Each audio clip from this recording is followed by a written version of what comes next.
James Webb Telescope terrifying new discovery at the edge of the universe.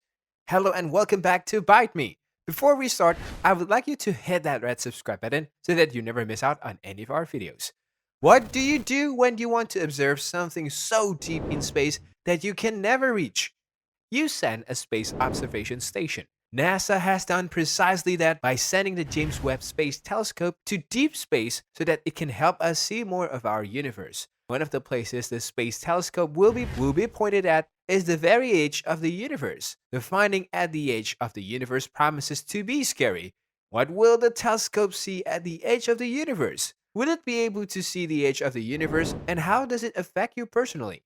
Join us as we explore the terrifying discovery by the James Webb Space Telescope at the edge of the universe that changes everything. Now that the James Webb Space Telescope has made it to its orbit and work to get it up and running has started, how exactly capable it is? How powerful is this new eye in space? Well, according to NASA, the JWST is so sensitive to infrared light that it will be able to detect even the slight heat of a bumblebee at the distance of the moon. To quantify it better, this telescope is 100 times more powerful than the iconic Hubble telescope that has been serving us great pictures of the universe for more than 3 decades. The JWST is intended to take baby pictures of the universe literally.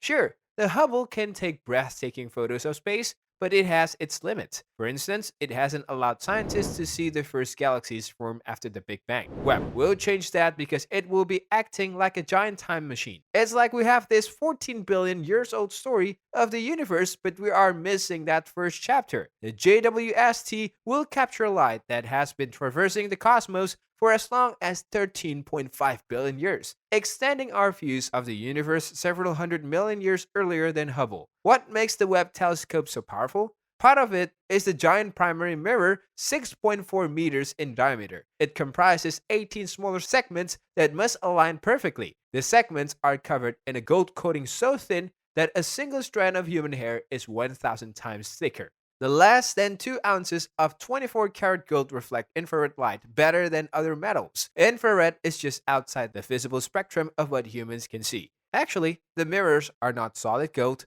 they are made of beryllium. To function correctly, the Webb telescope needs to be kept cool. It does that thanks to a 5-layer sun shield the size of a tennis court. This mechanism was folded up when Webb launched on Christmas Day, but less than 2 weeks later, the extremely thin layer of the shield were successfully deployed. Without the shield, the immense heat from the sun would overwhelm the telescope's sensor. The side facing the sun will experience about 260 degrees Fahrenheit, while the other side will be chilled to some 370 degrees below zero, a nearly 600-degree difference. The sun shield gives Webb the equivalent sun protection factor, or SPF, of 1 million. One thing that makes scientists nervous about the Webb telescope is that they won't be able to fix any issues that arise during both the launch and operation. For comparison, in Hubble's lifetime, 5 space shuttle crews have made service calls to correct the telescope's initially blurry visions and perform maintenance and upgrades. But that is because the Hubble is only 340 miles away. The Webb telescope is much farther away, nearly 1,000,000 miles away. This is far beyond the reach of spacewalking repair crews, so NASA got only one chance to get it right. However, if the proper technology is developed, scientists could someday send a robot to refuel Webb,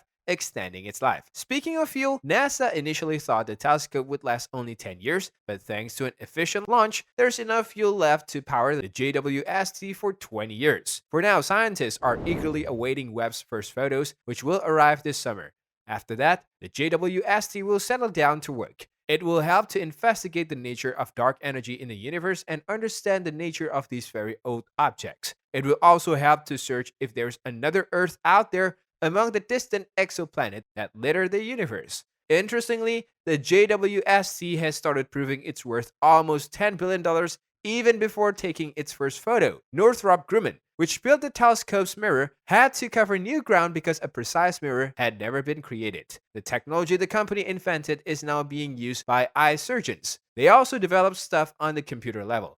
The company made huge advances in understanding how to deploy big things, like how we take a giant sun shield the size of a tennis court and fold it up neatly and deploy it. Now, when astronomers try to see the edge of the universe with the JWST, what will they see? Humans have always been interested in what surrounds us, But traveling across the universe isn't just traveling through space, but through time as well. Before we get on, we need to establish something, the dimensions of the universe, because to find the edge, we should first know the dimension of the universe. Our universe is expected to be 13.772 billion years old, making it quite old. So, how big is our universe really? Scientists today estimate it to be 28.5 gigaparsecs in width. Getting a grasp of how huge that figure is requires some basics of astronomical units. How large is a parsec? To understand how a parsec is defined, you should first know what an astronomical unit, AU, is. 1 AU is essentially the average distance between the Sun and the Earth, approximately 150 million kilometers. So a parsec is defined as the longest length of a triangle whose shortest side is 1 AU and which subtends an angle of 1 arcsecond at the opposite vertex. If you calculate further, you will see that 1 parsec equals 3.26 light years, or the distance light travels in 1 year, which is about 9,460,000,000,000 kilometers. That's all for today. I hope you liked the video. If you did, make sure you hit that like button and subscribe to the channel so that you never miss any amazing videos from us.